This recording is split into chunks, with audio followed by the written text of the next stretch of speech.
সুপ্রভাত। কেমন আছো তোমরা সবাই? অনন্যার ব্লগসের আরও একটি নতুন ব্লগে তোমাদের সকলকে স্বাগত জানাই। আজ বৃহস্পতিবার, সকাল এখন 7টা মতো বাজে। আমি ঘুম থেকে উঠে ব্রাশ করে ফ্রেশ হয়ে ব্রেকফাস্টটা সেরে চলে এসেছি ঘরে। বিছানাটা গুছিয়ে নিচ্ছি। বিছানাটা গুছিয়ে ভাবছি আগে রান্নাটা করে নেব, তারপরে ঘরের আসবাবপত্রগুলো মুছে দেব। কারণ রান্না করে প্রতিটা দিন ফ্যানের নিচে বসে রেস্ট করতে হয়। তো সেই জন্যেই ভাবছি ঘরের আসবাবপত্রগুলো ফ্যান চালিয়ে যদি মুছে নিই, তাহলে রেস্টও হয়ে যাবে, কাজটাও হয়ে যাবে, সময়টাও নষ্ট হবে না।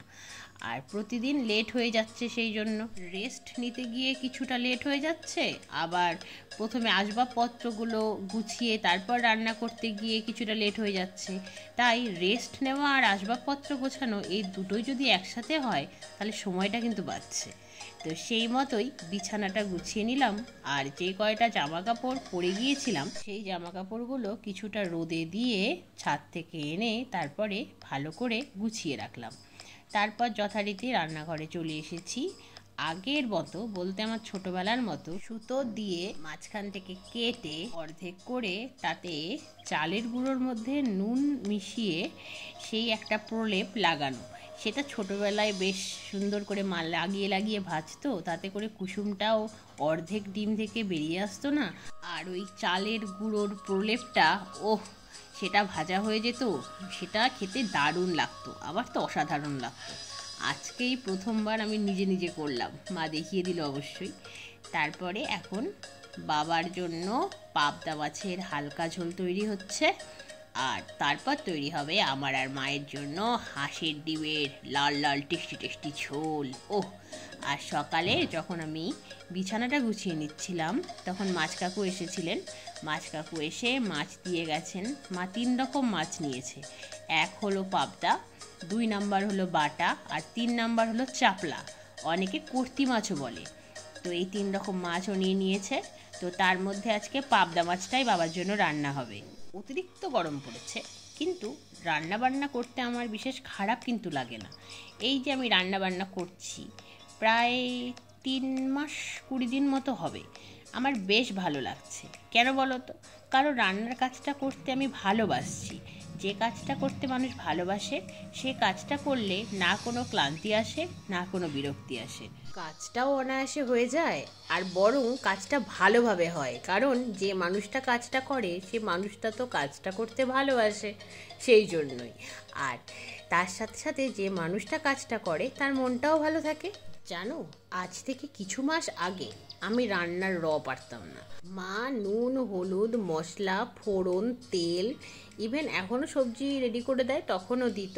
তারপরে পারলে মাছটাও ভেজে দিত। আমি শুধু মশলাটাকে কোনো রকমে কষিয়ে নিতাম, তারপরে জল দিয়ে দিতাম। এই করে আমি রান্না বান্না করতাম। কিন্তু এখন দেখো, একটা একটা করে আমি প্রায় সব রান্নায় শিখেও গেছি, আবার রান্নাটাকে ভালো করে এনজয়ও করি।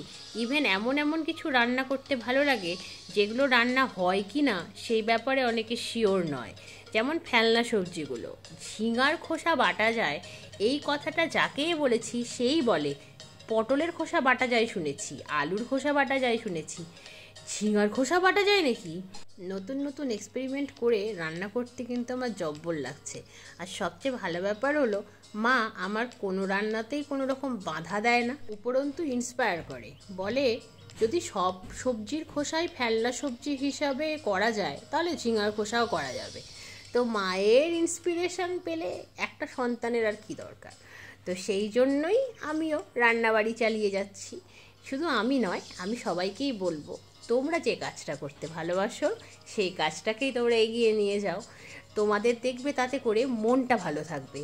তুমি সবাইকে হয়তো ভালোবাসো, সবার আগে উচিত নিজেকে ভালোবাসা। নিজেকে ভালোবাসো, নিজেকে ভালো রাখো, নিজে যা করলে হ্যাপি থাকো, সেই কাজটা করো। তাতে করে দেখবে যখন মানুষ নিজেকে হ্যাপি রাখতে পারে, তখন মানুষ তার আশেপাশের সব মানুষকেই হ্যাপি রাখতে পারে। তাই নিজেকে খুশি রাখার জন্য যে কাজটা করতে তোমাদের ভালো লাগে, সেই কাজটা করতে করতে এগিয়ে যাও। দেখবে সেই কাজটা কখন তোমার অজান্তে তোমাকে সফলতা এনে দিয়েছে। তখন তুমি হবে সব থেকে সুখী মানুষটা, যে হয়তো অনেক বড় লোক নয়, কিন্তু মনের আনন্দে সুখী। নিজেকে ভালোবাসবে, নিজের যত্ন নেবে।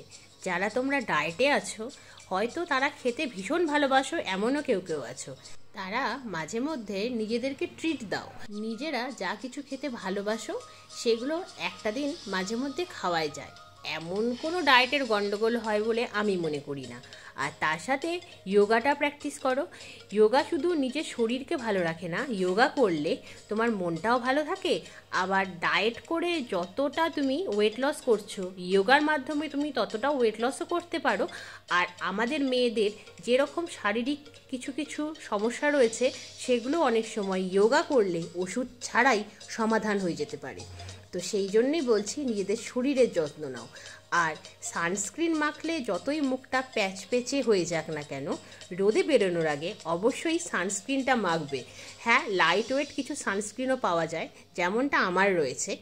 কিন্তু আমার মামাতো বোনদের আবার আমার সানস্ক্রিনটা শ্যুট করছে না, এটাও ঠিক। স্কিনে একটা শ্যুট করারও ব্যাপার থাকে। তো সেই মতোই বুঝে শুনে একটা সানস্ক্রিন ইউজ করবে।